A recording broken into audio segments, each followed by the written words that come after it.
Okay, this is chapter 15, bath time.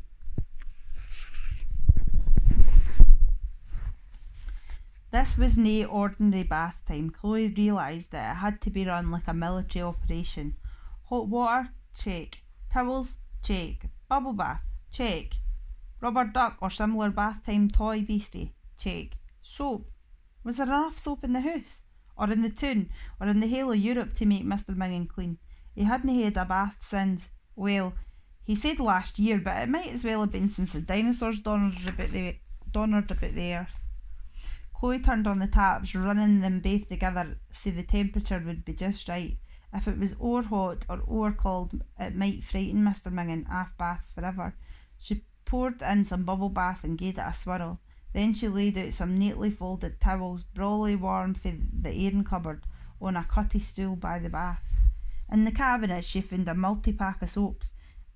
It was all going perfectly according to the plan until... "He's awa'," said Dad, poking his head around the bathroom door. "What do you mean he's awa'?" said Chloe. "He's no in the shed. He's no in the house. I canna see him in the garden. I dinna ken where he is." "Start the car," said Chloe. They sped off out of their street. This was exciting. Dad was driving faster than usual, although it was still 1 mile or an hour less than the speed limit, and Chloe sat in the front seat, which she hardly ever did, and all they needed was some takeaway doughnuts and a coffee, and they could be twa misfit police in a Hollywood action movie. Chloe jealous that if Mr Mingin was anywhere he would be back sitting on his bench where she first talked to him. "Stop the car," she said as they passed the bench. "But it's a double yellow line," pleaded Dad. "I said stop the car." Dad put his foot hard on the brake. The tyres scraped. They were both flung for it a wee bit in their seats. They smiled at each other at the excitement of it all. It was like they'd just come hurling down a roller coaster.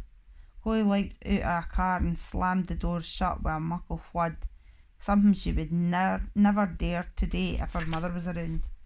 But the bench was toom. Mr Mingin wasn't there. Chloe taking a sniff in the air. There was a peery of a whiff of him, but she couldn't tell if it was a guff with a recent guff or yin that had been hanging about in the atmosphere for a week or two. Dad drove around the town for another hour. Chloe checked all the places she thought her tink friend might be, on her brigs, in the park, in the coffee shop, even a hint the bins, but it seemed as though he really had disappeared. Chloe felt like greeting. Maybe he had left town altogether. After all, he was a Stravager.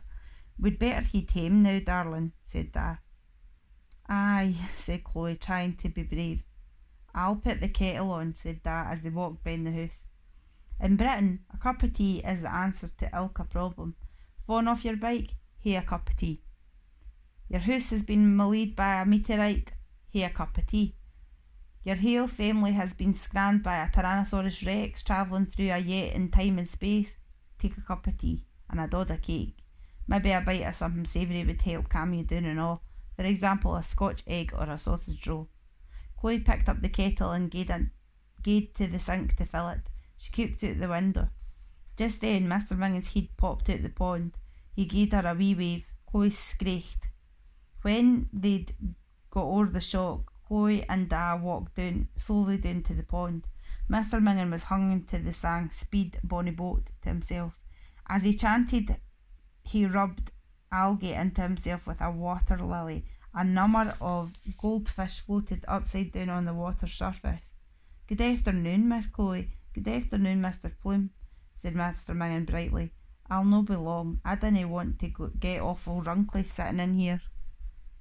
End of the chapter.